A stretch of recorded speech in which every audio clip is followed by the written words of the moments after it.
Bonsoir à tous et merci pour votre présence. C'est vraiment extraordinaire de voir le nombre de personnes. Moi, j'ai un chiffre 135 qui s'affiche dans le bas, mais je ne sais pas s'il y en a plus ou pas.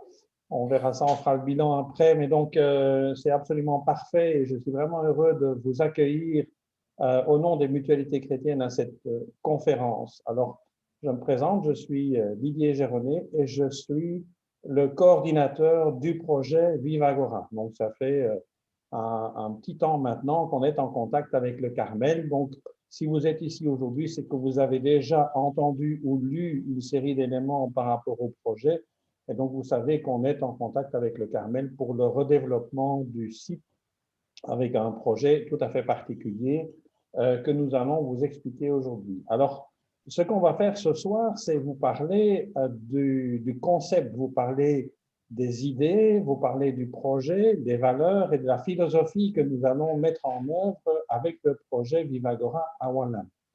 Ce que nous n'allons pas faire, par contre, et je sais que certains aimeraient vraiment pouvoir en discuter maintenant, mais donc il y a une série d'étapes qui vont être menées. Ce que nous n'allons pas faire, c'est vous parler d'urbanisme, d'aménagement sur le site, etc.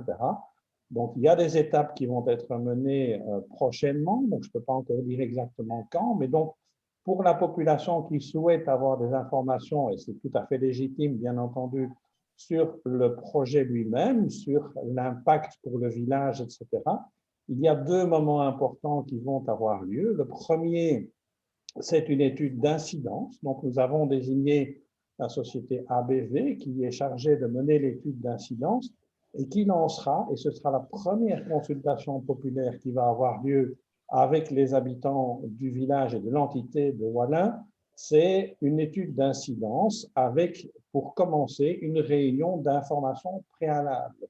Donc, tout ça est très cadré, c'est cadré de manière légale. Il y a des délais pour tout ça, etc. Donc, la réunion d'information préalable donnera des informations précises sur le projet et permettra aux habitants de faire part de leurs remarques, de leurs questionnements. Donc, cette réunion-là devrait avoir lieu avant l'été, en tous les cas. Je ne peux pas encore vous dire exactement quand ce sera le cas, mais tout le monde sera prévenu. Il y aura des articles dans la presse, ce sera relayé au niveau de Wallin, et puis il y aura évidemment les fameux panneaux jaunes que tout le monde connaît. Ça, c'est la première étape de consultation populaire. La deuxième étape, c'est qu'après la clôture de cette enquête, de cet événement, il y aura le dépôt d'un permis d'urbanisme. Ce sera la commune qui sera chargée de suivre le permis d'urbanisme. Et donc, dans ce cadre-là, bien entendu, il y a une enquête aussi. Il y a également la possibilité pour la population de faire part de ses remarques, ses objections, s'il y en a, etc. Donc ça, c'est ce qui va se passer en termes d'informations véritables sur les aspects urbanistiques et organisationnels du site.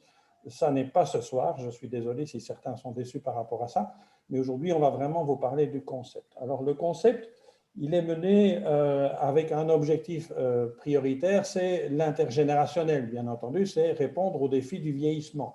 Donc, c'est pour ça que les mutualités chrétiennes, et je pense qu'à la fin de l'exposé de Jean, vous comprendrez pourquoi les mutualités chrétiennes sont présentes sur ce site avec un projet qui va être un projet qui forcément a une partie immobilière, mais nous ne sommes pas un promoteur immobilier, nous sommes un promoteur social. Donc nous répondons avec Vive Agora, et c'est un projet pilote qui se veut reproductible à d'autres endroits en Wallonie et à Bruxelles. Et donc, nous souhaitons mener vraiment un projet tout à fait innovant et j'espère qu'à la fin de la conférence, vous aurez compris ce qui nous anime et ce qui nous motive. Alors, on est sur un projet intergénérationnel et donc, l'illustration du projet intergénérationnel, c'est que ce soir, on a fait appel à Jean Hermès. Alors, Jean Hermès, c'est un retraité qui nous fait l'amitié de partager son expertise, retraité des mutualités chrétiennes, ça je pense que tout le monde l'avait capté, qui nous fait le plaisir de partager son expertise et son expérience et qui est doublement intéressante pour mener un projet tel que celui que nous menons maintenant. D'abord, Jean, il faut le savoir, est un des pionniers en matière d'habitat groupé. Il a créé avec une série d'amis il y a plus de 35 ans un bel et gros habitat groupé en périphérie bruxelloise, donc il est expert par rapport à ça. Et deuxièmement, Jean est un expert en politique de santé, est un expert, bien entendu, pour tout ce qui est les déterminants de la santé, et c'est ça qu'il va vous démontrer ce soir. Alors, on a un fil conducteur qui est la santé positive, et donc vous allez comprendre, après l'exposé de Jean, en quoi cela consiste. Voilà, je vous souhaite une bonne soirée en notre compagnie. Bonsoir, Wallinoises et Wallinois.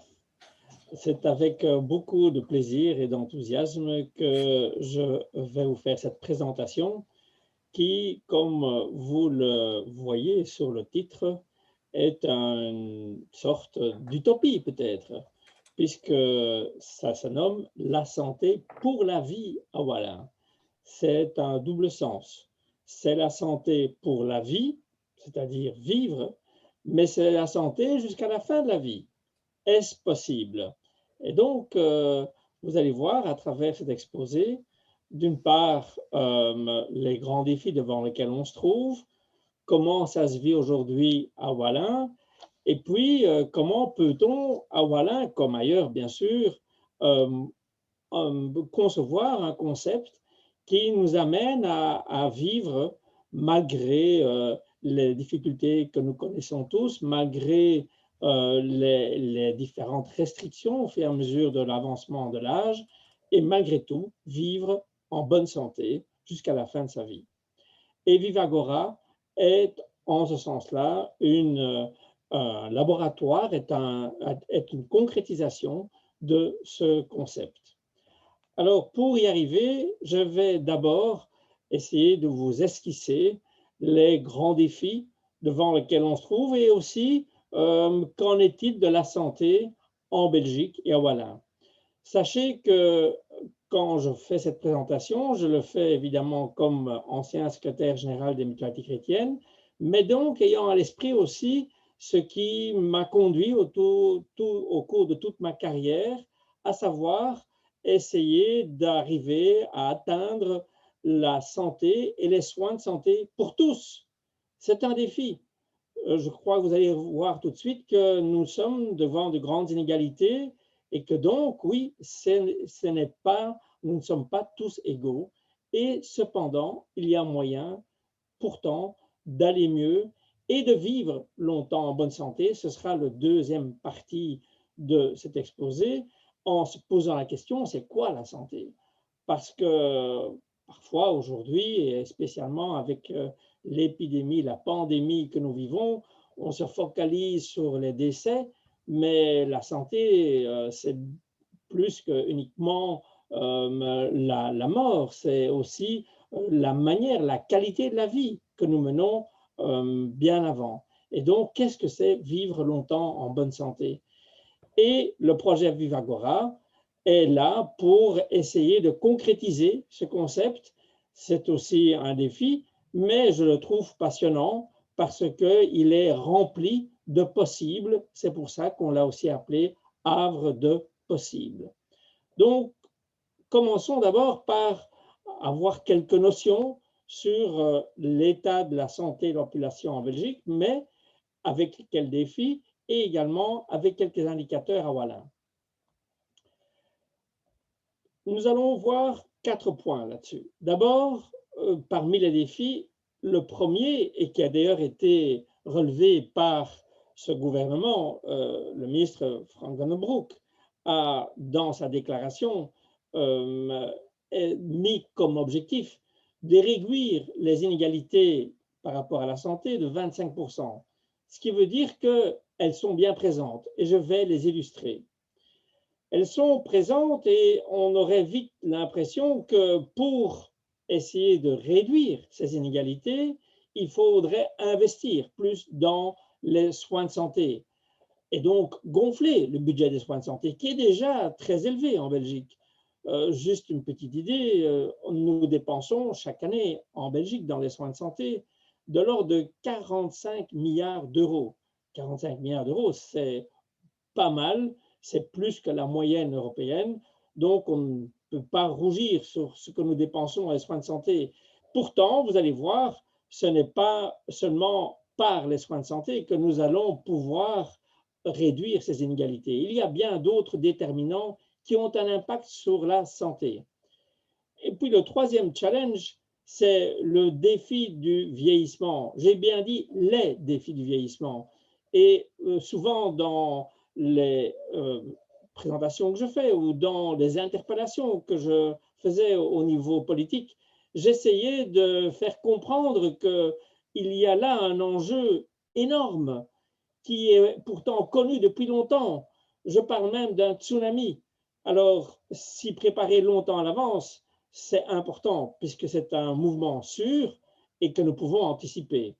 Et puis, in fine, toujours sur ce premier chapitre, nous allons vous donner quelques indicateurs de santé à Wallin en étant très limités puisque on a bien d'autres indicateurs, mais ici, c'est pour vous montrer qu'on a déjà aujourd'hui pas mal de notions sur l'état de la santé de la population wallin et avec évidemment l'objectif de l'améliorer, entre autres, soyons clairs quand même, via ce projet. Les inégalités. Les inégalités de la santé sont grandes dans notre petit pays. Pourtant, vous diriez, c'est une question de chance, la santé. Eh bien, vous allez voir que non. Si on regarde l'espérance de vie, l'incapacité de travail, ou la santé mentale, ou les soins préventifs, vous allez voir que finalement, nous ne sommes pas égaux devant la santé. On a bien sûr la chance de vivre dans un pays où l'espérance de vie est élevée. Comparé à des pays en voie de développement, on a évidemment une espérance de vie élevée. Et c'est une espérance de vie qui croît régulièrement. En fait, elle croît de l'ordre d'1 trimestre par an. Et vous voyez ici, sur une période de 30 ans, nous avons connu une augmentation de l'espérance de vie de 5 ans, ce qui est énorme. Il y a cependant, déjà rien que sur ce graphique, on voit des écarts entre la Wallonie et la Flandre. On voit que entre la Flandre et la Wallonie, il y a un écart d'espérance de vie de 2 ans et demi. 2 ans et demi dans un petit pays comme la Belgique. Alors que la dépense en soins de santé par habitant, qu'elle soit en Flandre, à Bruxelles ou en Wallonie, est pratiquement la même. Donc, ce n'est pas la dépense en soins de santé qui peut expliquer de tels écarts. Quand on approfondit la carte par commune, c'est une carte qui frappe. Vous voyez que les écarts d'espérance de vie entre les communes dans notre mouchoir de poche, qu'est la Belgique, est énorme. J'ai pris les 2 communes avec les écarts les plus importants. À Anderlecht, l'espérance de vie pour une femme est de 78 ans et demi. À Sint-Martens-Latem, à côté de Gand, l'espérance de vie est de 86 ans. Nous voilà avec un écart de 8 ans. C'est énorme. Et il est clair que ce n'est pas en dépensant plus de soins de santé à Anderlecht que cet écart pourrait être réduit. Ça veut dire qu'il y a donc d'autres raisons. On voit par exemple ici l'espérance de vie en bonne santé. Nous venons de voir l'espérance de vie tout court, mais si on prend l'espérance de vie en bonne santé par niveau d'éducation, sur le graphe de droite, vous voyez chez les femmes, à 25 ans, une femme qui a 25 ans a une espérance de vie en bonne santé quand elle a peu d'éducation, un niveau d'instruction faible, de 35 ans. Mais une femme qui a un niveau d'instruction plus élevé, elle a une espérance de vie en bonne santé à 25 ans de 50 ans, soit un écart de 15 ans. De nouveau, là, un constat de grands écarts en termes de santé.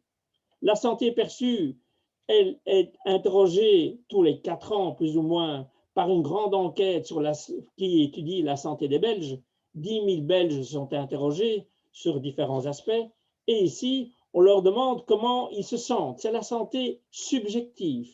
Bien, regardez ici, 61% des personnes qui ont un niveau d'instruction plus faible se déclarent être en bonne santé, tandis que lorsqu'on a un niveau d'instruction plus élevé, on arrive à 86%.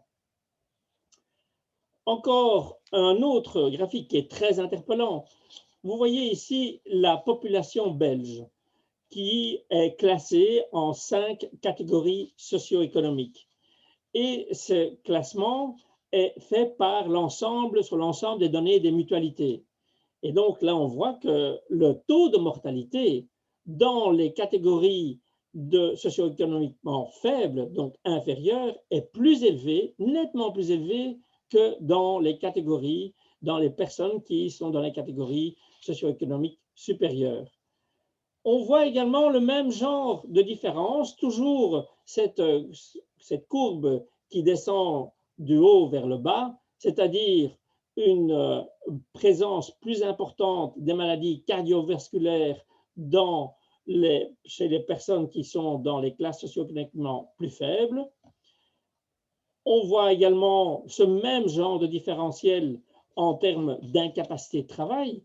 De nouveau, beaucoup plus d'incapacité de travail dans les classes socio-économiquement plus faibles, sans doute aussi en raison des métiers qu'ils exercent. Et puis, dans l'autre sens, la prévention. On voit ici que dans la prévention est bien plus présente pour, par exemple, le dépistage du cancer du sein chez les femmes qui sont dans les catégories socio-économiques plus élevées, sachant de nouveau que la prévention, dans la plupart du temps, pour le cancer du sein, c'est une prévention qui est gratuite. On voit aussi que les soins dentaires préventifs chez les enfants sont nettement moins développés. Donc, les enfants en dessous de 18 ans donc, qui vont chez le dentiste sont nettement moins nombreux dans les catégories socio-économiquement plus faibles qu'ailleurs. Et pourtant, les soins dentaires préventifs sont entièrement gratuits. Il n'y a plus de ticket modérateur. On pourrait se dire, tiens, pour essayer d'amener les enfants à développer plus ces soins dentaires préventifs qui ont un impact majeur sur la santé sur le long terme, au-delà de l'impact sur les frais dentaires et les autres soins dentaires nécessaires. On pourrait se dire, tiens, pour amener les enfants à aller chez le dentiste, peut-être qu'on pourrait payer les enfants.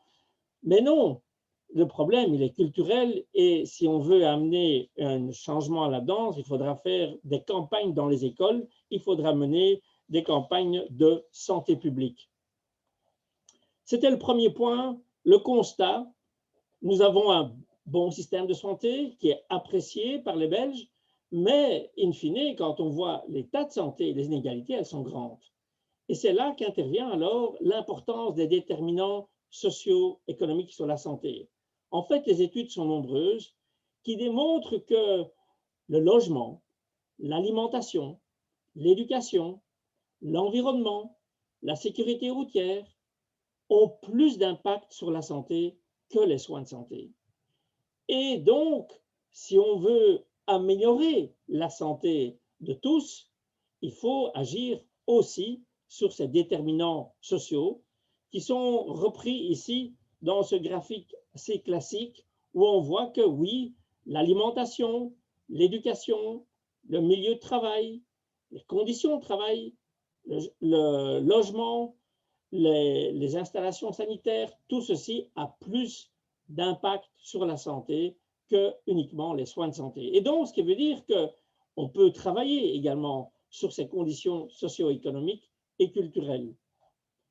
On voit aussi que pour agir et réduire les décès prématurés, bien, investir plus dans les comportements individuels, dans les facteurs sociaux, a plus d'impact que investir dans les soins de santé. Encore ceci, c'est incroyable. Tous les pays qui sont là sont classés d'abord sur l'axe horizontal, depuis les pays qui ont une faible inégalité de revenus jusqu'aux pays qui ont les grandes inégalités de revenus. Et nous savons tous que les États-Unis en particulier est un pays où il y a de fortes inégalités économiques entre les personnes. On sait aussi qu'il y a beaucoup de pauvres aux États-Unis. Apparemment, le Japon, tout à fait à gauche, est a une plus grande cohésion sociale. Eh bien, ce qu'on constate, c'est qu'au plus vous avez d'inégalités, au plus mauvais sont tous les indicateurs de santé, que ce soit l'espérance de vie, que ce soit la mortalité infantile, que ce soit l'obésité, tous ces facteurs sont moins bons. Et donc, en fait, on peut aujourd'hui malheureusement constater que l'épidémie du coronavirus qui fait des ravages dans le monde entier en fait encore plus dans les pays où il y a de grandes inégalités. Je peux vous dire qu'en fait, aujourd'hui, quand on fera le bilan et qu'on constatera les décès, on peut presque dire que le coronavirus est une maladie de classe parce que dans les catégories plus pauvres, on devra constater qu'il y aura aussi plus de décès. On le voit aussi à travers la consommation des médicaments. En fait, 8 des 10 médicaments qui sont les plus remboursés et que nous analysons chaque année dans les mutualités sont liés à notre mode de vie. Et vous voyez qu'entre 2010 et 2016, le nombre de patients qui consomment ces médicaments a augmenté. Donc, ce qui veut dire que notre style de vie, par exemple le manque d'exercice physique, le surpoids, le stress, le tabagisme, tout ça a en fait un impact majeur sur la santé qui se traduit ensuite par une consommation de médicaments pour y faire face. Et on voit que cette consommation de médicaments, qui sont repris là, les 8 des 10 médicaments les plus vendus en pharmacie, cette consommation a augmenté entre 2010 et 2016. C'est un signe de mal-être. On voit aussi que le surpoids et l'obésité ne fait qu'augmenter. Or, on sait à nouveau que ce surpoids et cette obésité est un facteur qui accélère, qui aggrave certaines maladies, et, telles que, entre autres, le diabète ou les maladies cardiovasculaires, et qu'elles sont liées à l'alimentation et également au manque d'exercice physique.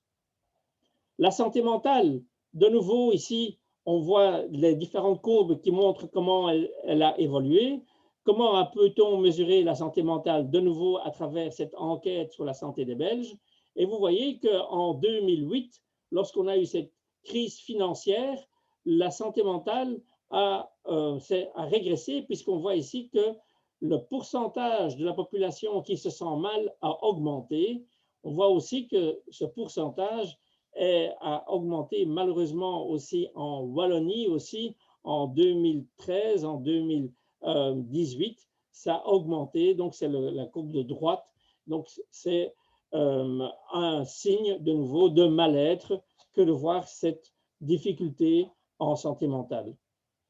La santé mentale s'explique aussi par le taux de suicide, et là on voit aussi que la Belgique sur cette courbe est le 5e pays parmi les pays de l'OCDE et les pays européens. Et donc là aussi, c'est un signe, ça indique aussi qu'il y a un problème peut-être plus important que dans d'autres pays, de nouveau au niveau de la santé mentale, qui bien sûr se traduit ensuite par une consommation importante d'antidépresseurs.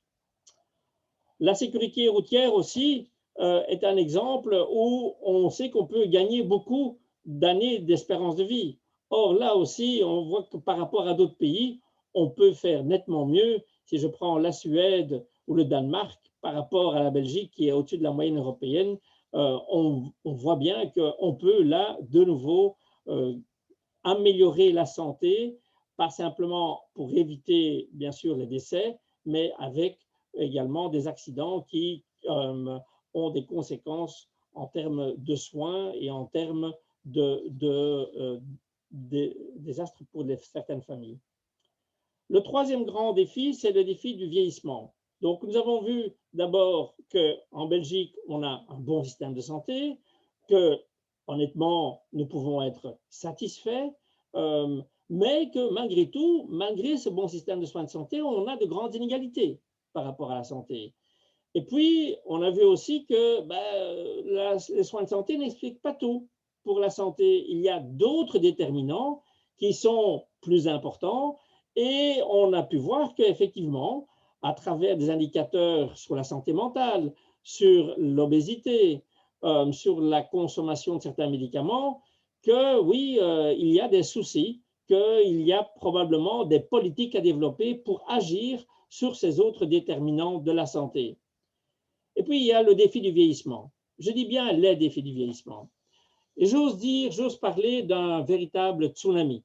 Vous allez voir ce que ça veut dire. Et là, je trouve que les politiques font preuve d'un peu d'imprévoyance.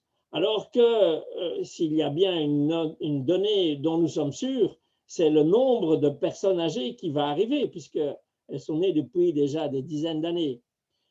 Du coup, ce vieillissement va entraîner un poids important sur le coût des soins de santé, puisqu'on sait qu'il est principalement lié à l'âge, ce qu'on va voir ensemble. Et ce serait aussi nécessaire à ce moment-là de revoir notre offre de soins, parce que notre offre de soins, elle a été conçue surtout autour des soins aigus, alors qu'avec le vieillissement, on aura beaucoup plus affaire à des soins chroniques. Et enfin, le vieillissement a également d'autres conséquences. C'est qu'on a bien vu déjà maintenant, encore plus avec cette crise sanitaire, c'est que la solitude, qui est un phénomène de société encore plus important chez les personnes âgées, ben, cette solitude, elle risque encore de croître quand on voit le nombre de personnes âgées qui va augmenter de manière importante.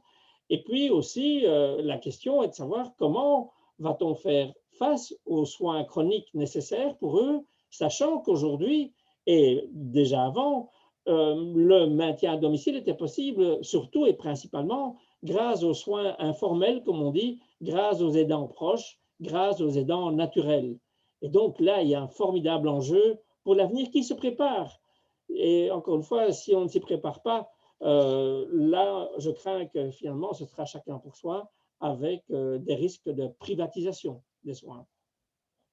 Voyons d'abord l'évolution de la population. En l'an 2000, il y avait 187 000 personnes de plus de 85 ans, en l'an 2000. En l'an 2030, pourquoi je prends l'an 2030? Parce que sont nés en 1945, juste après la fin de la Seconde Guerre mondiale, les enfants, la génération du baby boom. Donc, une libération, la libération de tout, et arrive une génération importante, la génération du baby boom, qui commence en 1945. Et cette génération va donc avoir 85 ans en 2030. Donc, nous avions 187 000 personnes âgées de plus de 85 ans en Belgique en l'an 2000. En l'an 2030, nous sommes 350 000. Et alors commence le véritable vieillissement. Je prends les personnes de 85 ans parce qu'elles sont en plus besoin de soins, bien sûr, qu'entre 65 et 85. Et on arrive alors à une augmentation telle qu'en 2050, on a à 700 000. Vous vous rendez compte, on était 187 000 en l'an 2000, on est 350 000 en l'an 2030 et on sera 700 000 en 2050. Mais cela, nous pouvons le prévoir, nous sommes sûrs. Donc, il faut que notre société s'adapte pour permettre au nombre important de personnes âgées de vivre aussi une vie de qualité. Alors, je disais que les coûts sont liés à l'âge. Bon, retenez juste sur ce graphique la petite ligne bleue qui montre le coût des soins depuis la naissance, donc tout à fait à gauche lorsqu'on a 0 ans, et puis on va jusqu'à tout à fait à droite, jusqu'aux personnes qui vivent centenaires, et on voit là le coût des soins, et je prends juste la ligne bleue qui est la ligne des coûts moyens pour une femme, et on voit qu'autour de 86 ans, on arrive pratiquement à un coût de l'ordre de 15 000 € par an. Beaucoup plus, bien sûr, que quand on est en âge actif, c'est-à-dire jusqu'à 60-65 ans.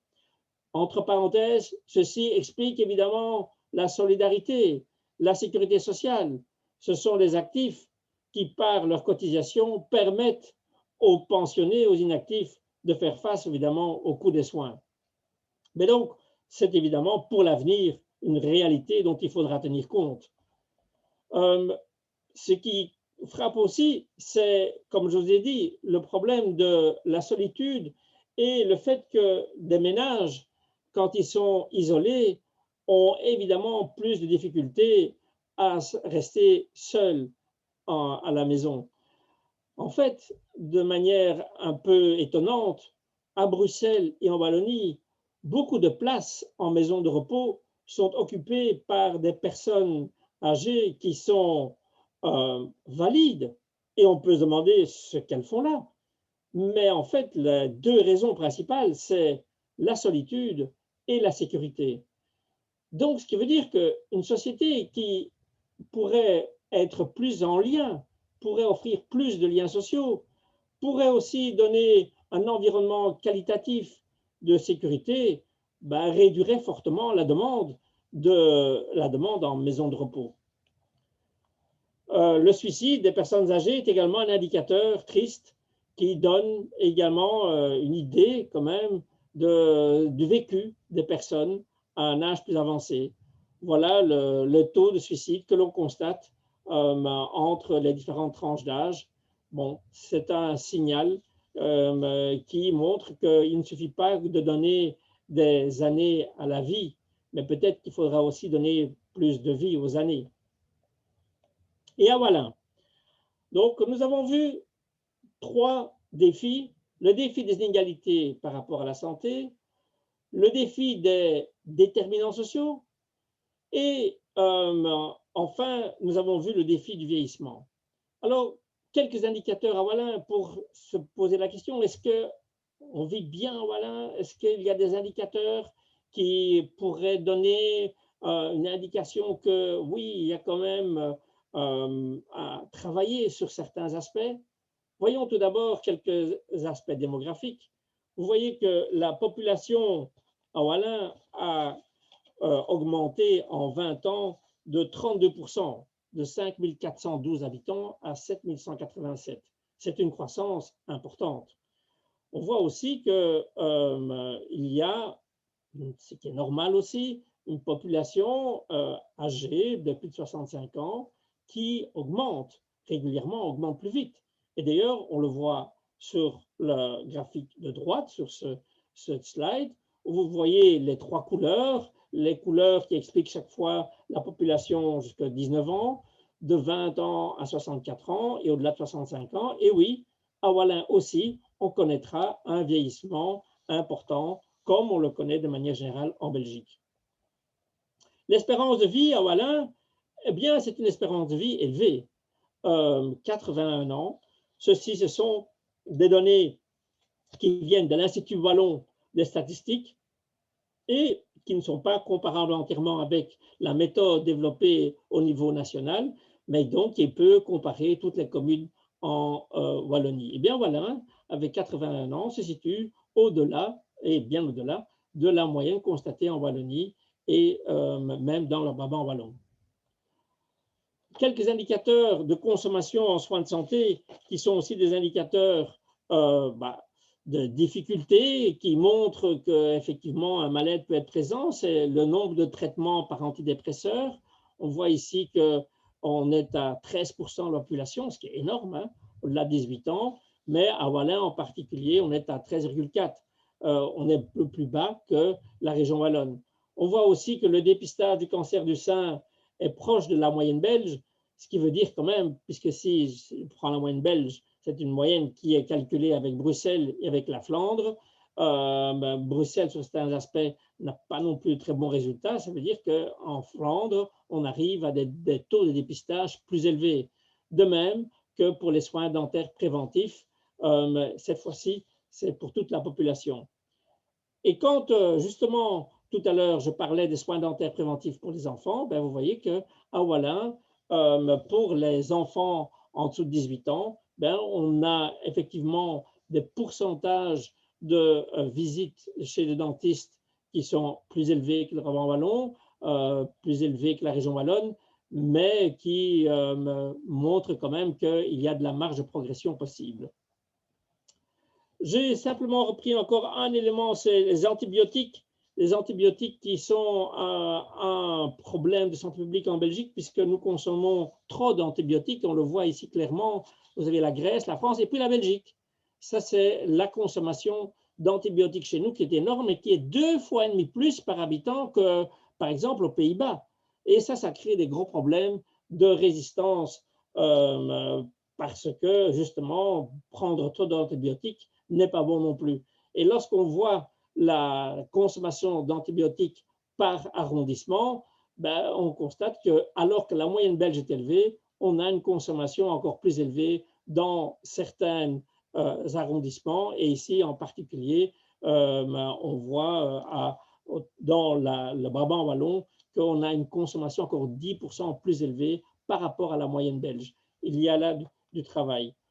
Et enfin, la composition des ménages. Tout à l'heure, je vous disais que les ménages isolés où on peut ressentir une plus grande solitude, où on peut ressentir un plus grand mal-être, bien voilà ce que ça donne à Wallin. Vous voyez qu'entre autres, pour les ménages isolés de plus de 65 ans, ben, ils représentent 10% des ménages à Wallin. Voilà un certain nombre d'indicateurs sur l'état de santé de la population belge et les grands défis.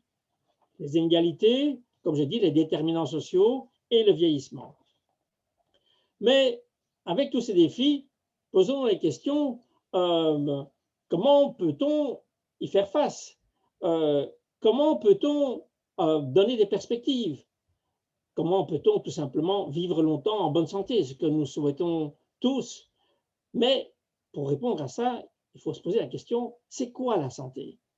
Quand on se souhaite santé aux fêtes de fin d'année, quand on se souhaite bonne santé, à quoi on pense? Bien, on vient de voir que la santé n'est pas forcément liée aux soins de santé, puisqu'on a vu que les soins de santé n'influencent la santé que pour 20 à 25%. D'autre part, l'OMS, l'Organisation mondiale de la santé, définit la santé comme un état de bien-être complet, je dis bien complet, physique, mental et social. Et ça ne consiste pas simplement en une absence de maladie et d'infirmité. Chères Wallinoises, chers Wallinois, dites-moi un peu, au cours de votre vie, combien de fois avez-vous atteint cet état de bien-être complet, physique, mental et social? Avouez quand même que c'est une définition frustrante, surtout qu'avec le temps, cet état de bien-être complet, physique, mental et social, il s'éloigne un peu. Donc, c'est une définition qui n'est quand même pas très positive et qui implicitement donne en fait de la place à beaucoup d'investissements dans les soins de santé pour atteindre cet état de bien-être. En fait, cette définition frustrante a été mise en cause un jour par une dame médecin en Pays-Bas qui était malade chronique. Elle s'appelle Martel Hubert et on avait réussi à stabiliser sa maladie. Et donc, elle se disait, bon, voilà, une maladie stable, elle voyait son médecin, et le médecin dit, voilà, votre maladie est stabilisée, mais bon, voilà, vous êtes malade. Je dis, mais je me sens bien. Non, mais vous êtes malade. Et donc, elle s'est posé des questions, mais qu'est-ce que ça veut dire, cette définition de la santé? Et elle a fait un doctorat, et elle a fait une grande interrogation, une grande enquête auprès des citoyens, auprès des patients, auprès des prestataires de soins, auprès des décideurs politiques, pour comprendre qu'est-ce qui se cache derrière la santé, qu'est-ce que les gens ont à l'esprit quand ils parlent de la santé. Et c'est suite à ça qu'elle est arrivée avec une autre définition. En parenthèse, cette dame a été mise à l'honneur aux Pays-Bas comme une des femmes les plus influentes en 2014. Et elle est arrivée à cette définition qui se trouve là sous vos yeux, très simple, parce que vous verrez que ce n'est pas un concept très expert, c'est un concept qui est à la portée de tous. C'est alors la capacité à s'adapter et à prendre le contrôle, la lumière des défis sociaux, physiques et émotionnels de la vie. Nous connaissons tous les jours des changements sociaux, physiques ou émotionnels. Et la santé, c'est cette capacité à s'adapter à ces changements. Et dès lors, la santé devient un moyen, pas un objectif, un moyen pour une vie de qualité. Alors, ce n'est pas un concept juste théorique. Il se décline en 6 dimensions. Bien sûr, la dimension physique, c'est là, on la connaît, c'est la première auquel on pense. Le bien-être mental, c'est aussi quelque chose qui est souvent mis en avant. Mais, par exemple, troisième dimension, est-ce qu'on a un sens dans la vie? Un sens? Est-ce qu'on se sent utile? Est-ce qu'on a un projet? La qualité de la vie, est-ce qu'on se sent bien dans sa peau? Est-ce qu'on est heureux? Est-ce qu'on sait faire face à ses dépenses? La participation, c'est tellement essentiel. Est-ce qu'on a des contacts sociaux? Est-ce qu'on est inclus? Est-ce qu'on reçoit de soutien des autres? Et enfin, le fonctionnement quotidien. Est-ce on peut prendre soin de soi? Est-ce qu'on connaît ses limites? Est-ce qu'on peut travailler? Voilà 6 dimensions qui, en fait, peuvent être évaluées quant aux capacités à faire face à chaque dimension. Cette toile d'araignée peut être remplie de manière très simple par toute personne. Avec des questions simples, vous pourrez en fait mesurer vos capacités d'adaptation sur chacune de ces dimensions en répondant à un questionnaire simple et donc vous positionner sur cette toile d'araignée sur chaque axe entre 0 et 10. Ainsi, vous allez à un moment donné, en reliant les différents points sur les 6 axes, avoir un ensemble, avoir une aire et vous posez la question, est-ce que vous vous sentez bien avec ça?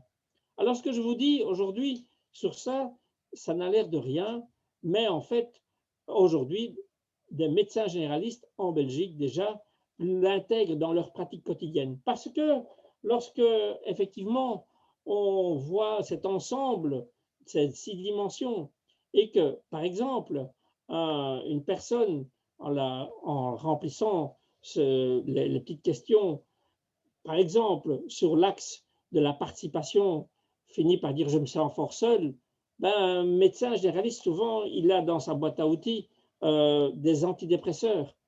Mais fondamentalement, il ne répond pas au problème. Et s'il pouvait dire, oui, mais dans votre quartier, vous savez, il y a une chorale, il y a un groupe de marche, il y a un blabla café. Voilà des initiatives qui peuvent renforcer la capacité de la personne. Et donc, finalement, avec cette notion, avec cette définition, une personne âgée, un malade chronique, une personne handicapée peut se sentir bien parce qu'elle s'est adaptée à sa situation. Elle peut s'épanouir aussi peut-être dans d'autres dimensions que uniquement les capacités physiques et mentales. Et ça donne des perspectives.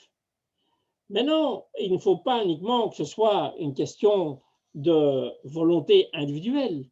Et c'est là qu'arrive alors la dimension collective, et c'est là qu'on approche aussi de notre intention à la mutualité chrétienne pour développer ce concept de la santé positive, c'est que ces capacités individuelles peuvent être renforcées par des actions, des services, un environnement, une culture qui offre des espaces de développement pour tous. Je vais essayer de vous l'illustrer par un exemple simple. On dit qu'il faut effectivement faire de l'activité physique quotidienne. Bien, bon, rapidement, peut-être qu'on dit, ben, inscrivez-vous dans un club de fitness. Mais si, par exemple, autour d'une école, on a des trottoirs, on a des pistes cyclables, on a un environnement sécure pour arriver à vélo à l'école ou à pied, eh bien, on va faire des exercices physiques sans le savoir. Et donc, on aura ainsi la possibilité de s'adapter sans qu'on doive nécessairement passer par des prescriptions ou par des choix qui sont pas toujours à la portée de tous. Et c'est ça, en fait, créer un environnement où finalement, comme Maître Jourdain, on fait de la prose sans le savoir.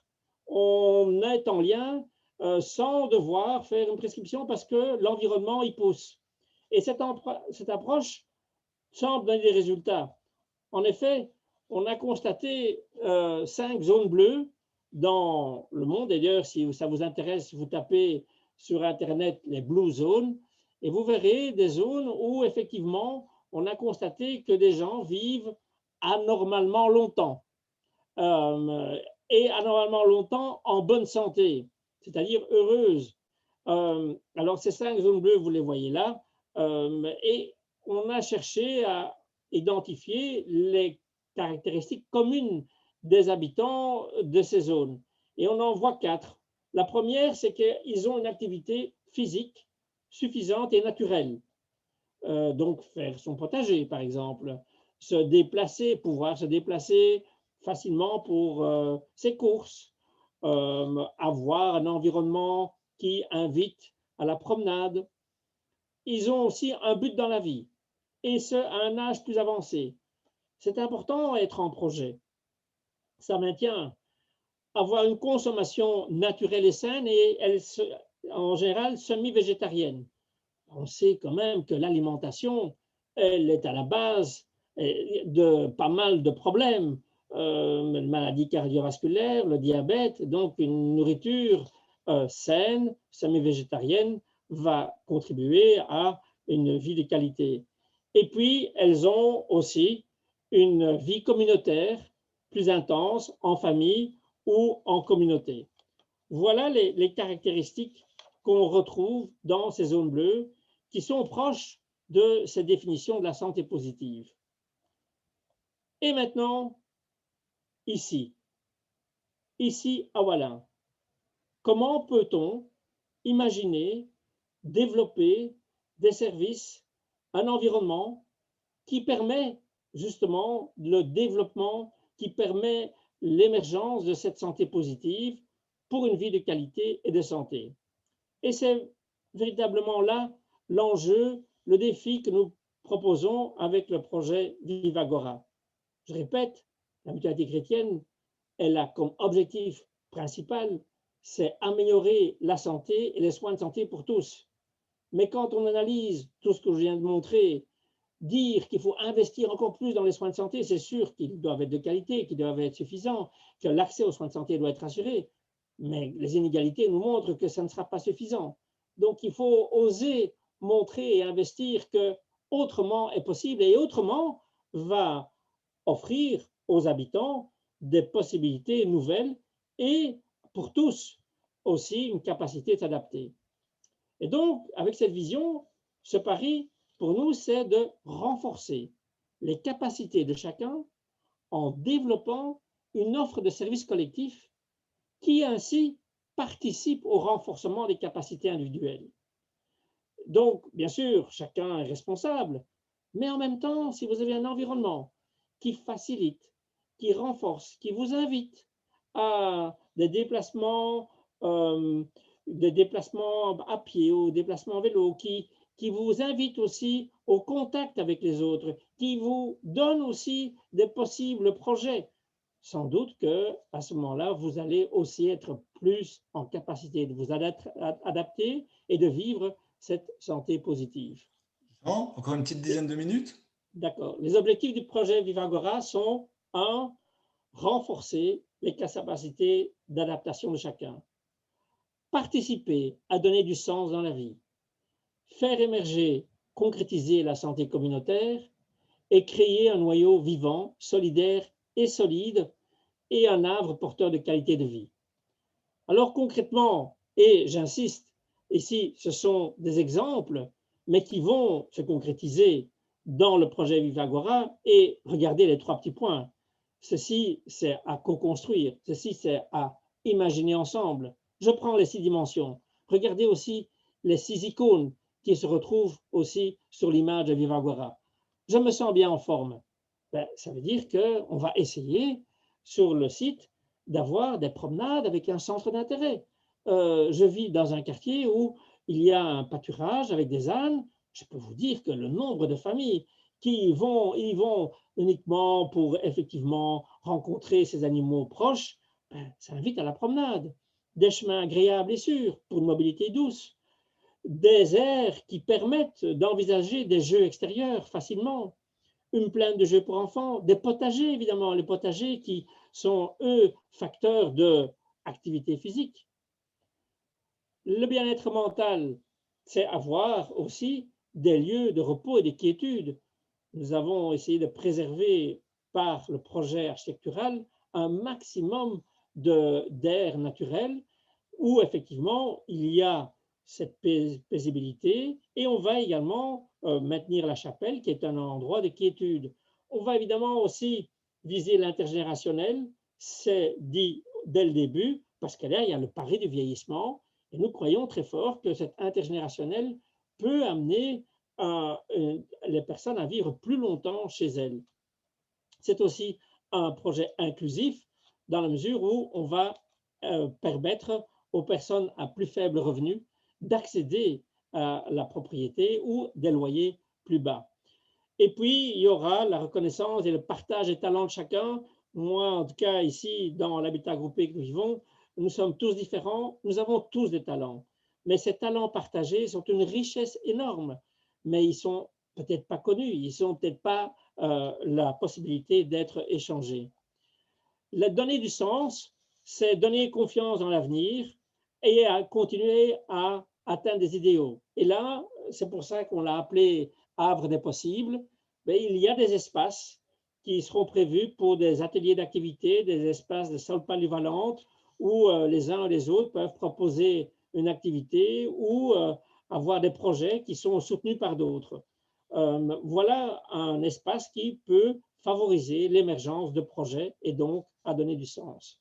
La qualité de vie, ben, certainement la limitation des nuisances environnementales, avoir un environnement sûr et agréable, être en harmonie avec la nature, essayer le plus possible de favoriser les circuits courts, avoir cette ouverture aux artisans du village et puis alors quand même avec ce que nous vivons pour l'avenir et ce que nous devrons changer dans nos habitudes pour lutter contre le réchauffement climatique, c'est aller vers une consommation responsable, durable et locale. Avec le maraîchage, nous croyons pouvoir y contribuer. Avoir la participation sociale, c'est fondamental. Être en lien, ça maintient les gens debout. Et donc ici, des logements seront tous adaptés, mais il y aura une gouvernance participative parce que l'entretien de cet ensemble va reposer aussi sur les habitants.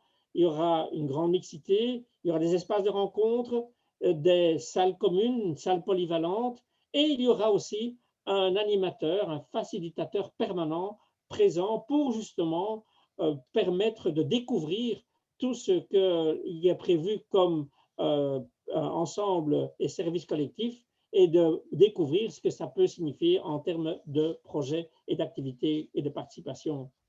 Enfin, le fonctionnement quotidien, c'est avoir des logements de qualité, des logements durables, avoir un plan de mobilité partagée. Je crois que ça, c'est vraiment essentiel. Nous allons vivre des changements importants dans la mobilité. Nous croyons vraiment que la mobilité partagée, c'est-à-dire des voitures partagées, vont réduire les nuisances, bien sûr, vont réduire les coûts en plus, et vont permettre à tous d'avoir une mobilité plus aisée, de même des facilités pour les vélos. Voilà un ensemble d'initiatives qui vont faire partie du projet Vivagora, qui, vous voyez, n'est pas que, certainement pas à réduire uniquement à un projet de logement. Et donc, je crois que la santé pour la vie, ça peut ne pas être un rêve, cela peut vraiment devenir une réalité. Et cela nous concerne tous. Vraiment, un grand merci de nous accueillir, un grand merci d'avoir donné cette occasion de vous expliquer la motivation qui est derrière ce projet. Et j'espère vraiment qu'avec tout le village, avec tous ceux qui sont motivés, ben, qu'on pourra réussir à proposer un havre de possible, mais qui, comme vous l'entendez, est vraiment ouvert à tous les villageois. Merci de votre attention et maintenant, place aux questions.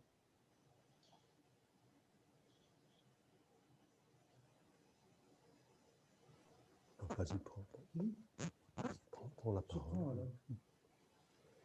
Oui, bonjour Jean, merci pour cet exposé qui est quand même très interpellant. Dans les questions que nous avons reçues, je vois deux grandes thématiques. Bien sûr, la thématique de Voilin, dans ce projet de Voilin qui interpelle beaucoup de gens et qui pose parfois des questions extrêmement précises. Et puis une autre thématique liée directement à la santé. Si je reprends le cours de ton exposé, il me semblerait plus logique, mais c'est à toi de choisir, de d'abord parler de santé et puis de parler du projet de Voilin de manière un peu plus concrète après. Mais là, je suis tout à fait prêt à entendre ta demande et ta réponse. Non, non, allons-y en gardant le schéma que j'avais proposé, mais c'est sans réduire le temps, hein. Alors, une première chose qui apparaît très nettement, qui est très interpellante dans ton exposé, ben, c'est la différence d'espérance de vie et de bonne santé en fonction de classes culturelles, comme tu l'as exposé de manière extrêmement forte. Est-ce que dès lors, tu ne fais pas le constat qu'il y a là un terrible déficit en termes d'éducation et que notre système éducatif, une fois de plus, pêche par, par manque dans ce domaine-là? Tu pourrais peut-être aller un poil plus loin. Mais c'est-à-dire que, vous le savez, il y a des études nombreuses qui sont effectuées sur les inégalités par rapport à l'éducation. Et malheureusement, chaque fois, lorsqu'on a ces études comparatives avec les pays européens, on doit constater que les inégalités sont grandes dans notre système éducatif. Et donc, ça commence déjà là. Donc, si à la base, on pouvait réduire ces inégalités dans le système éducatif, et encore une fois, je crois sincèrement que ce n'est pas une question de moyens, parce que quand on voit la dépense du système d'éducation en Belgique par rapport à d'autres pays, il n'est pas moins élevé. Mais donc, ce qui veut dire qu'on doit avoir une approche nouvelle. Et ça va donner des effets à long terme, évidemment. Ce dont je vous parle comme inégalité ne vont pas se résorber en un an ou par des dépenses supplémentaires. Et donc, oui, je l'ai indiqué, parmi les déterminants sociaux, le système éducatif est un des facteurs les plus importants. Merci. Alors, pour en revenir à la santé, il y a deux termes qui interpellent des spectateurs, enfin des auditeurs de ta conférence, c'est le terme santé positive et médecine intégrative. Et nous avons une question extrêmement précise et qui est la suivante, c'est mais y a-t-il des liens entre ces deux visions ou est-ce que nous sommes là devant des visions qui seraient antagonistes, voire dichotomiques? Alors, je crois que enfin, des expériences qui sont conduites maintenant aux Pays-Bas, puisque, comme là où je vous l'ai dit, le concept est né là-bas et est déjà développé plus dans certaines réalités, de l'expérience aussi d'un certain nombre de pratiques de médecins généralistes en Belgique. Lorsque on ouvre la définition de la santé, comme je vous l'ai montré, ça ouvre de nouveaux horizons. Et on constate une réduction de la consommation de médicaments. On constate aussi même des réductions de certains actes plus invasifs en médecine. Et donc, ce qui veut dire qu'aborder la santé de manière plus globale, alors on dit aujourd'hui peut-être intégrée, mais l'aborder l'ensemble, on le dit depuis longtemps, c'est essentiel. Une personne peut se plaindre des maux de dos, mais on sait que les maux de dos sont liés sans doute à du stress. Et donc, il faut trouver, on peut donner un médicament évidemment pour réduire le mal, mais on n'a pas, par ce médicament, on ne soigne pas le mal. Et donc, je crois que cette vision plus globale et qui, comme je vous ai dit, est aujourd'hui intégrée dans la pratique de certains médecins qui eux-mêmes reconnaissent que ça change la manière aussi dont la personne se comporte. Et c'est ça qui est important. Cette définition, vous voyez, comme beaucoup d'autres concepts, nous guide dans ce que nous croyons bon pour la santé ou non. C'est comme dans d'autres concepts. Et ici, avec cette autre définition, on voit les choses différemment. Et on voit aussi que la société peut aussi y contribuer. Je n'ai pas dit la médecine, j'ai dit la société. Oui, une intervenante réagit à ton propos et nous fait part du fait que l'éducation, les moyens dont dont elles disposent, mais que par exemple les centres PMS, c'est singulièrement en Brabant wallon, les gens qui y travaillent sont relativement peu nombreux, surtout par rapport à l'ensemble des tâches qu'ils doivent assumer. Et notre intervenant nous dit, mais enfin, il y a 5 personnes pour 3000 élèves à Wavre, par exemple. Est-ce que ces 5 personnes peuvent en plus ça se charger de tâches complémentaires en matière d'éducation à la santé? Est-ce qu'il n'y a pas là une dénonciation politique à acter, en tout cas? Alors, l'éducation à la santé doit se faire de manière générale dans les écoles. Et je vous prends un exemple qui permettrait de faire une grande avancée, c'est l'hygiène dentaire. Est-ce que c'est bien la bonne formule que d'aller chez le dentiste ou bien de effectivement faire venir des hygiénistes dentaires au sein de l'école? Il y a pas mal de pays où ces hygiénistes dentaires existent. Ils ont une formation un peu moins longue, ils sont donc qualitatifs, mais ils sont en capacité de développer des campagnes de santé publique au sein des écoles. Donc, on a effectivement, certainement en termes de prévention, sous-financé, ça c'est très clair. Et malheureusement, avec ce que nous connaissons comme décès et comme difficulté avec la lutte contre le virus maintenant, du Covid, ben, les lacunes et le sous-financement dans la prévention, malheureusement, éclatent au grand jour. Alors, pour faire le lien avec Wallin, il y a une personne qui intervient et qui nous dit, mais enfin, vous avez choisi Wallin alors que vous témoignez du fait qu'à Wallin, tout va bien en matière de santé. C'est-à-dire qu'on a pris quelques indicateurs pour montrer qu'à Wallin, ça va mieux qu'ailleurs, mais globalement, on a d'une part quand même des indicateurs qui sont aussi améliorés, mais surtout aussi, il y a les défis qui s'annoncent.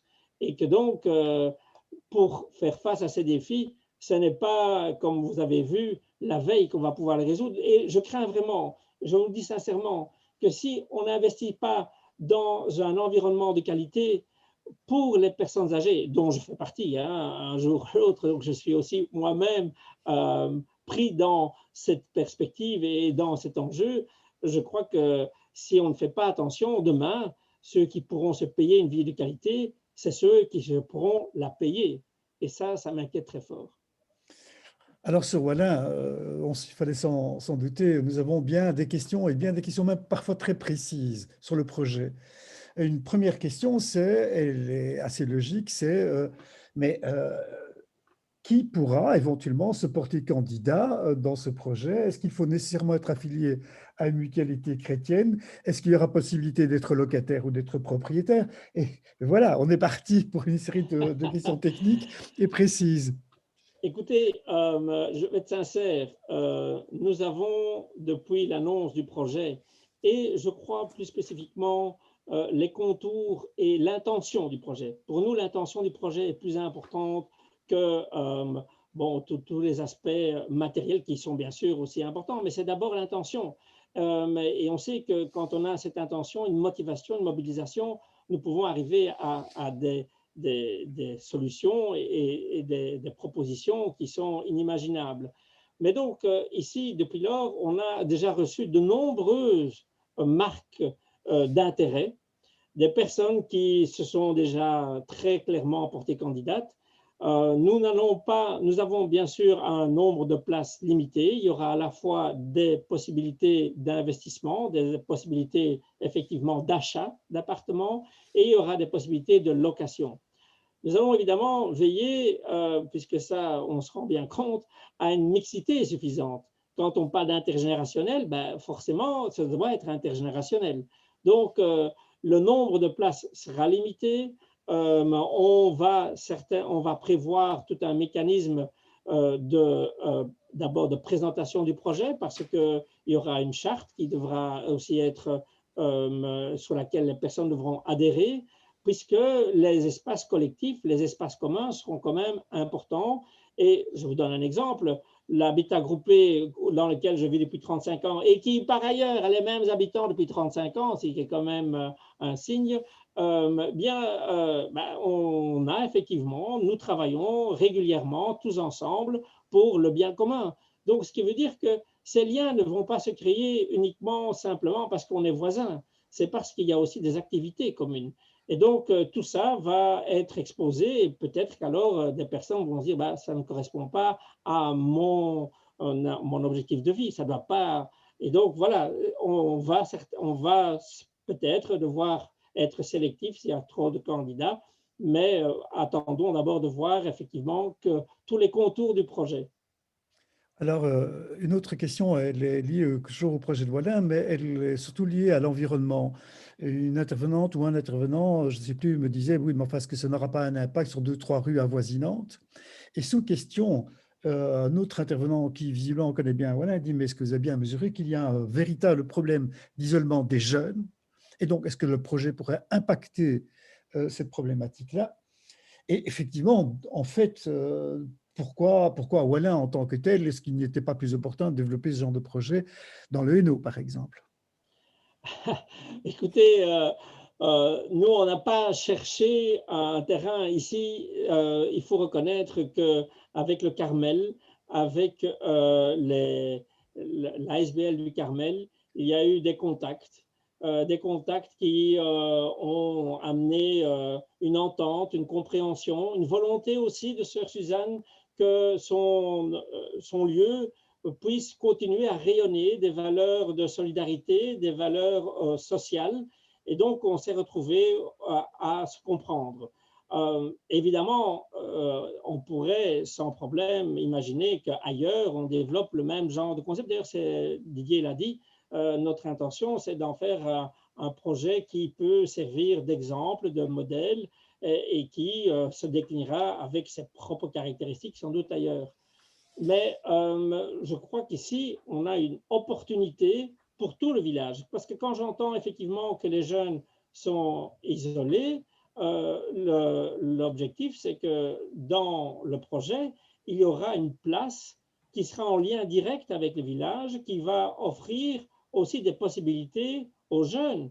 Donc, voilà, on espère qu'on prendra ces possibilités. De nouveau, comme le nom l'indique bien, c'est un havre des possibles, mais nous ferons tout pour que ça vive. Et c'est pour ça aussi que avoir engagé un facilitateur permanent, c'est important parce qu'il doit justement ouvrir les yeux à ce qui est possible grâce à cet environnement qui est quand même original.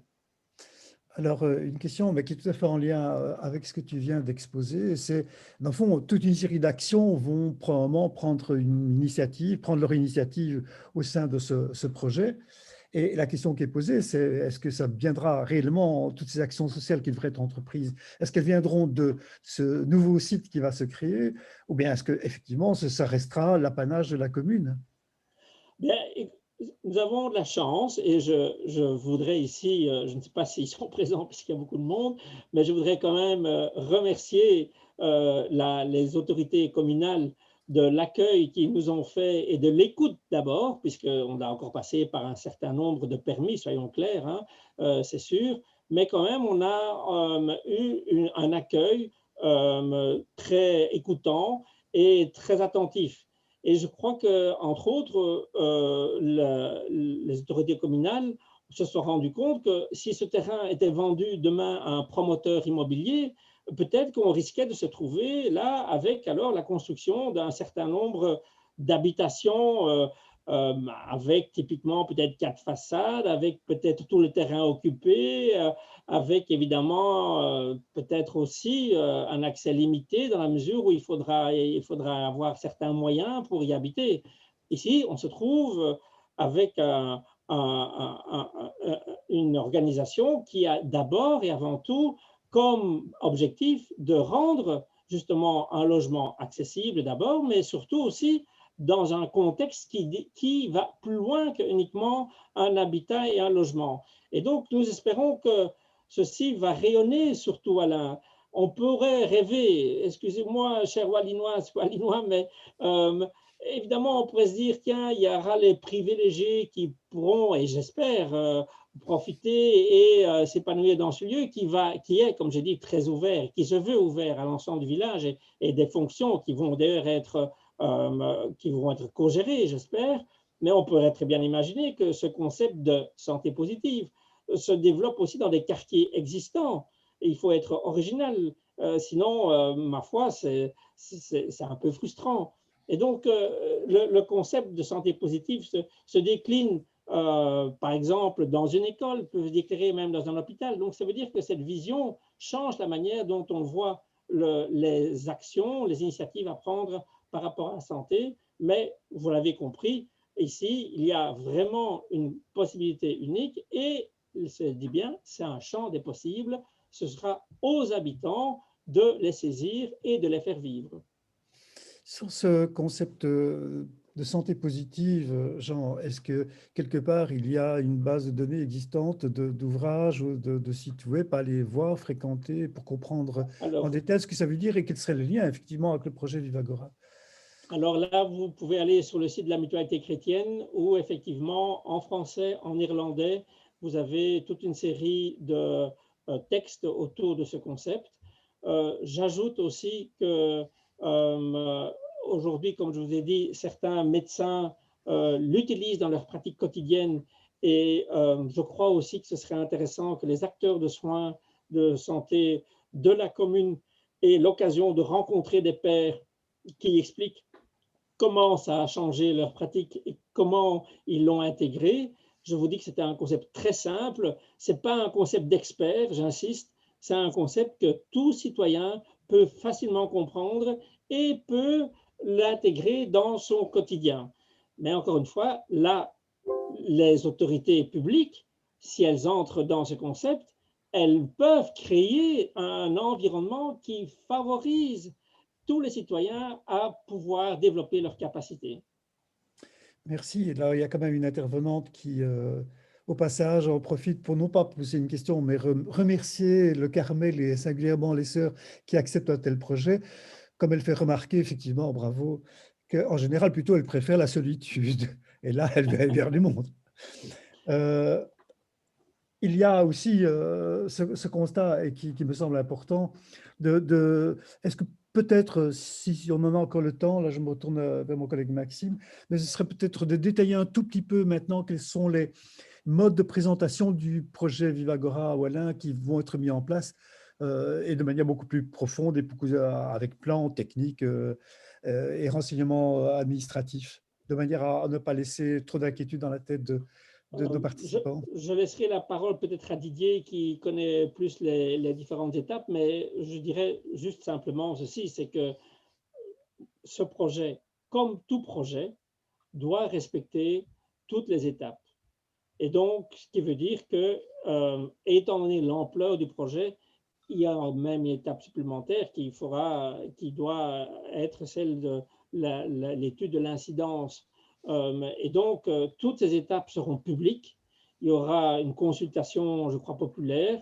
Je ne connais pas les dates, mais je peux simplement rassurer tout le monde que toutes les procédures devront être respectées comme pour tout autre projet. Évidemment, ici, on a un projet qui est un peu plus différent d'un projet classique, si je puis dire, puisque je crois que dans peu de projets classiques, on envisage, par exemple, des salles communes, une salle polyvalente, on envisage une halle qui peut être ouverte à l'ensemble du village. Donc, oui, il y a évidemment ici un certain nombre d'éléments qui ne sont pas classiques, mais qui, nous espérons, vont pouvoir rayonner pour l'ensemble du village. Mais je laisse la parole à Didier si tu veux compléter. Oui, mais donc je l'ai dit en introduction, mais peut-être que tout le monde n'était pas encore présent à la conférence. Donc aujourd'hui, on parle du concept, on parle de la philosophie principalement. Et donc effectivement, il y aura des moments d'information de la population, tu l'as dit Jean, avec puisqu'on est sur un site d'ampleur, il y a une étude d'incidence. Donc, antérieurement à la demande de permis d'urbanisme, la population sera informée sur les contours du projet et sera invitée, je dirais, à donner son avis, à poser ses questions, à faire des remarques. Cette étude d'incidence doit avoir lieu avant l'été. Je n'ai pas encore de date exacte parce qu'en réalité, il faut savoir qu'on a une équipe d'architectes qui travaille d'arrache-pied maintenant pour vraiment faire toute la planologie du site, hein, donc bien entendu. Cette étude d'incidence va donner 15 jours après une séance d'information publique à la population pour faire part de ses remarques. Ensuite, elle doit être clôturée. Elle influencera le projet très certainement, à mon avis.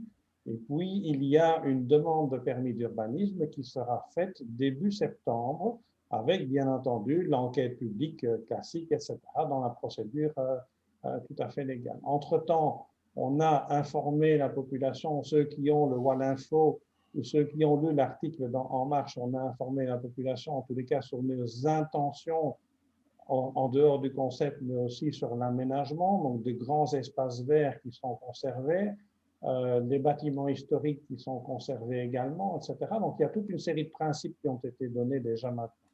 Et donc, aujourd'hui, on ne va pas vous montrer des plans, mais je mesure bien l'impatience, hein, c'est normal, c'est tout à fait naturel. Et donc, il faudra encore prendre un tout petit peu de patience par rapport à ça. Oui, je vais prendre le relais parce qu'il y avait encore une ou deux questions qui s'adressent tant à Didier qu'à Jean. Alors, vous choisirez lequel de vous deux répondra. Sur le projet de Wallin en particulier,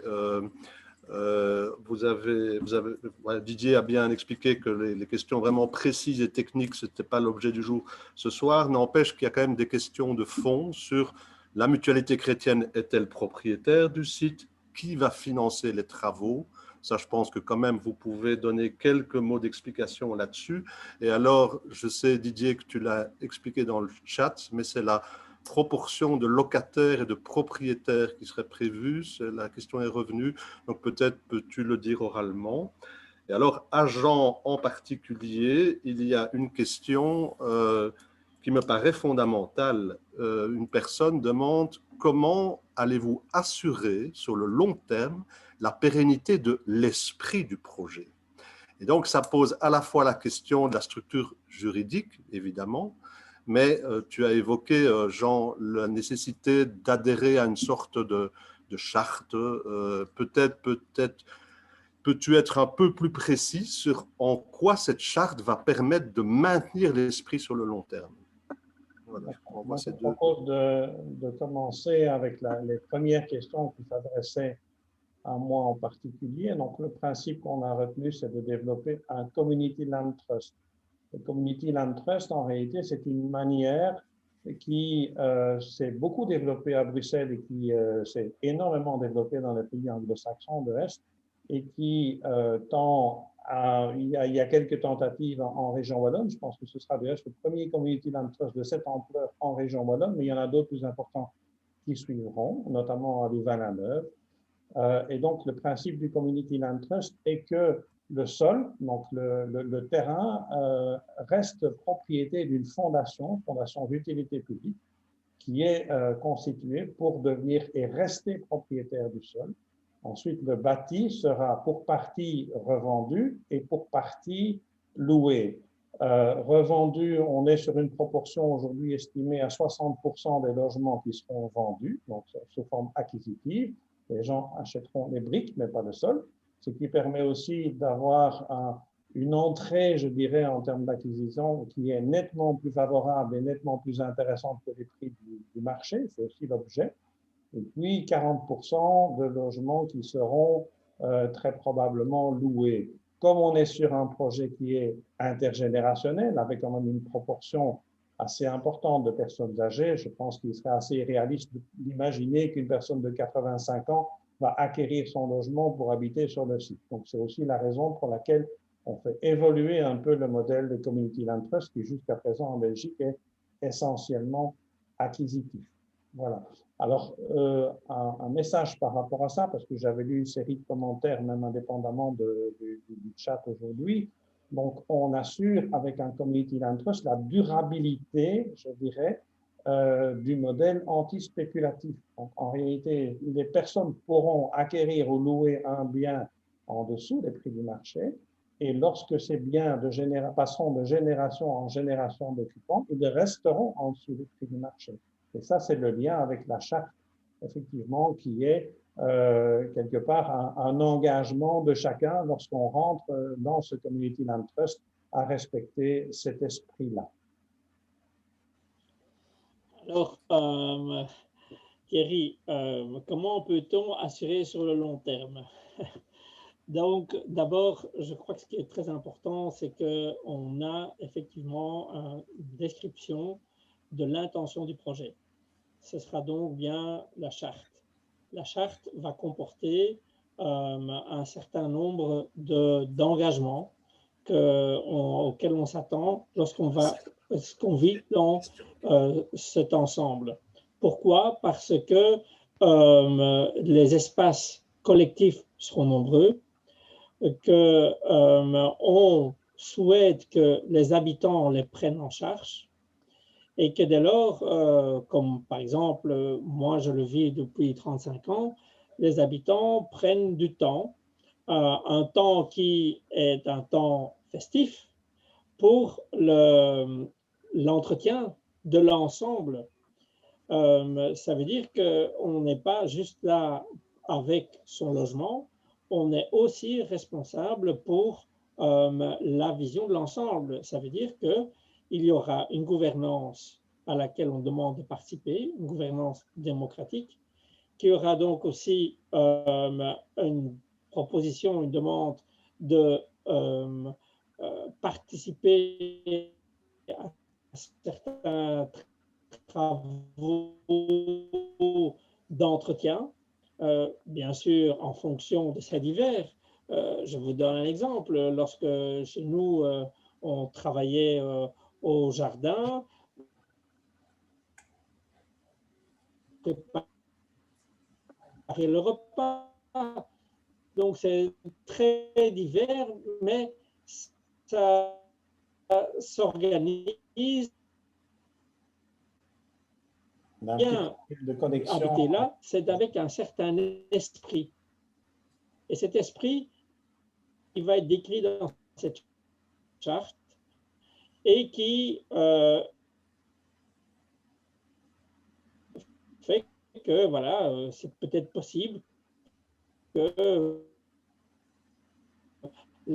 la gestion de commun. Il y aura aussi la possibilité, puisque ce seront quand même des appartements, dans ces entités ensemble, il y aura des pièces communes. Pour être animées par les habitants des repas, qui peut servir à des réunions, qui peut servir à d'autres. Et puis, il y aura aussi des fonctions plus collectives, des espaces plus collectifs qui vont être en fait ouverts pour l'ensemble du site, mais bien sûr aussi les habitants. Si demain, les espaces, il y aura des espaces de pâturage où les habitants du site, et s'il y a de la place pour d'autres aires où on peut jouer de manière spontanée, ben, cette aire-là, elle va évidemment être ouverte sans doute aussi une halle qui peut servir demain à un petit marché. Bon, voilà, vivront les habitants les font vivre avec leur projet. C'est pour ça que tout à l'heure, je disais que ce projet peut donner du sens plus facilement peut-être à chacun, dans la mesure où des initiatives qu'on ne peut pas imaginer quand on habite seul sont possibles quand on habite avec d'autres qui partagent peut-être la même initiative et qui donnent alors le coup de pouce pour pouvoir les réaliser. Mais donc, comment cette pérennité peut-elle être assurée? D'une part, Didier vient de le dire, la fondation sera propriétaire du terrain qui restera un et indivisible. Et donc, dès lors, pas question demain qu'une partie soit vendue pour de la spéculation. Et les mutualités chrétiennes vont rester évidemment derrière et sont à l'initiative. Et donc, bon, la mutualité chrétienne a déjà 100 ans d'existence. Elle se pérennise aussi par des personnes nouvelles qui s'engagent avec les mêmes valeurs. Donc, on peut, avec les carmélites qui avaient derrière elle tout un esprit et addition. Peut-être on peut, sans évidemment dire toujours, hein, puisque tout peut évoluer, mais on a quand même ici un certain nombre de cycles qui permettent quand même d'assurer une pérennité. Merci, merci Jean. On a un peu un petit problème de son à la fin. On t'a pas très bien entendu, mais enfin, je pense que la plupart des personnes ont quand même compris l'essentiel de ton intervention. Je terminerai. Il reste une toute petite question très simple, enfin très simple, pas si simple que ça, mais que je renvoie vers Didier, et une qui nous concerne. Il y avait une question, on dit, mais quel est le lien entre habitat et participation et la mutualité chrétienne? Alors, je vais pas moi-même répondre à ça. Peut-être que Didier, tu peux dire un petit mot de la raison de notre animation ce soir et aussi répondre à l'autre question qui est le processus de sélection des candidats. Comment va-t-il se passer? Je sais bien qu'il y a moyen d'en parler pendant une demi-heure, mais... Et puis Daniel dira quelques mots de conclusion avant Étienne qui terminera. Bien, en fait, il y a une question, et je ne voudrais pas qu'on croie que je n'ai pas voulu répondre, c'est juste parce que je pensais réintervenir après Jean sur le financement global. Est-ce que c'est la mutualité chrétienne qui finance? Non, ce n'est pas la mutualité chrétienne qui finance. La mutualité chrétienne, elle initie un projet, elle développe un concept pour répondre à un défi sociétal majeur, et Jean l'a suffisamment démontré, je pense. Et donc, effectivement, on fait appel à une série d'investisseurs institutionnels ou autres qui vont mener ce projet. Vous avez compris que le projet va produire de l'habitat qui sera revendu, et donc effectivement, une part du financement du projet va se faire bien entendu par ces reventes, tout en n'oubliant pas de préciser que notre intention est bien de vendre en dessous des prix du marché. Ça, c'est vraiment important.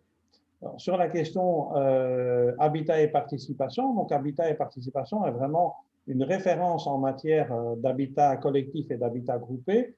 Et donc, ils nous font l'amitié de nous accompagner dans les réflexions, dans la mise en œuvre du concept. Et puis, c'est pas fini parce que bientôt, on va démarrer une dynamique participative aussi avec les personnes qui se déclarent candidates ou intéressées par le projet.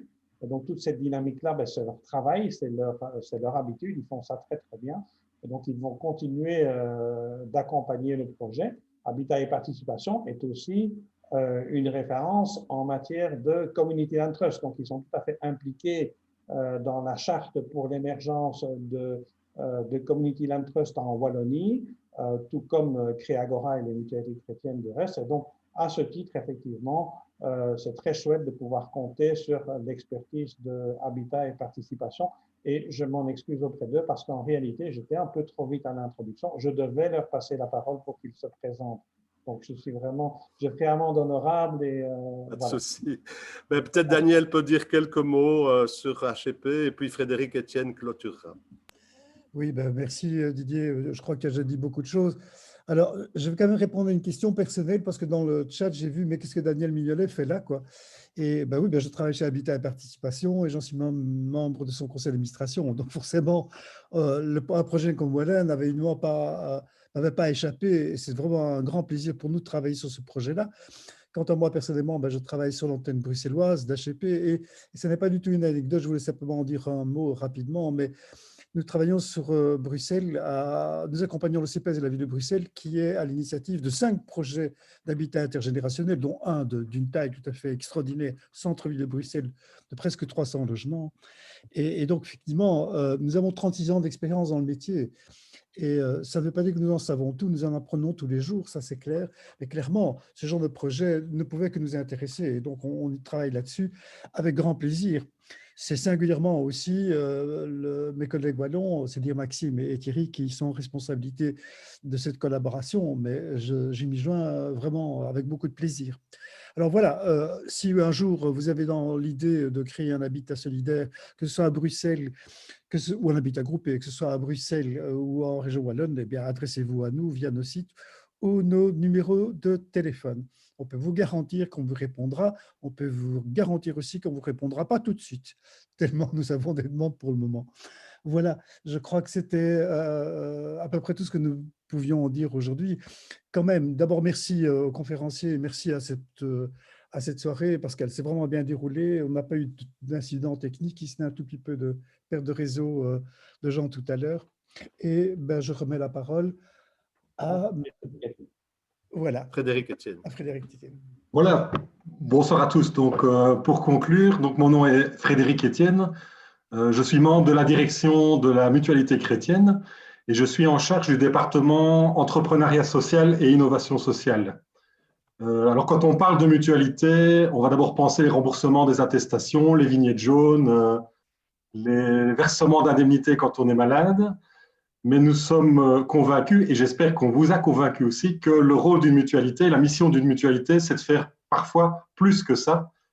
Et donc, à la Mutualité chrétienne, notre volonté est vraiment d'avoir une mission d'entrepreneur social et de lancer des projets d'innovation sociale pour la santé. Alors, on l'a vu avec Jean, les enjeux de santé sont énormes, hein. Donc, on a vu le vieillissement, l'allongement de l'espérance de vie, les inégalités de santé, les déterminants de la santé. Donc, le champ d'action pour agir, et dans la prévention en particulier, il est très important. Alors, on a la chance de vivre à une époque où il y a des solutions techniques, des solutions technologiques nouvelles pour relever ces défis. Et nous sommes convaincus que si la mutualité ne le fait pas, la place va être prise par le secteur privé. Et donc, il y a vraiment un risque important. Jean l'a illustré tout à l'heure avec un promoteur privé classique. C'est le cas dans beaucoup de secteurs et le secteur de la santé n'y échappe pas. Alors, je suis particulièrement fier aujourd'hui dans mon département de pouvoir avoir ce projet Vivagora. Et comme vous l'avez compris, ce qu'on va faire à Wallin, on va simplement convertir le concept. On va appliquer le concept que Jean vous a présenté dans des briques. On va essayer que ça ne reste pas une utopie. On a parlé d'utopie, hein, Didier a parlé d'une utopie en introduction. Dans sa clôture de présentation, Jean a parlé de rêve, mais on va essayer que ça ne soit pas une utopie ni un rêve, on va essayer que ce soit du réel. Alors j'espère qu'aujourd'hui, on a pu répondre à vos questions, qu'on a pu vous amener peut-être à avoir un autre regard sur la santé et qu'on vous a peut-être convaincu du bien fondé de notre ambition et en particulier de notre projet Vivagora sur Wallin.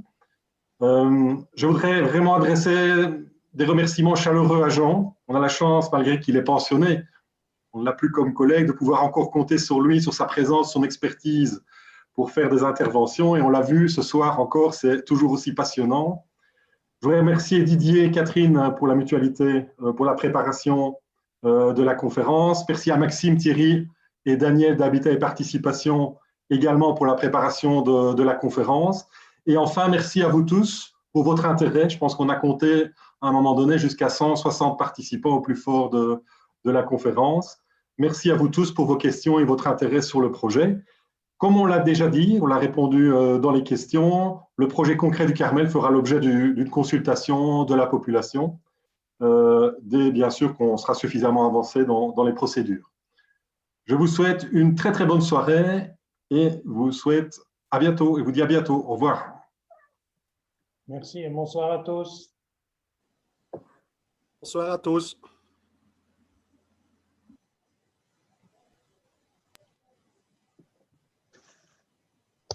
Bonsoir et merci. Bonsoir Lisette. Lisette. Bravo pour ce beau projet, merci beaucoup.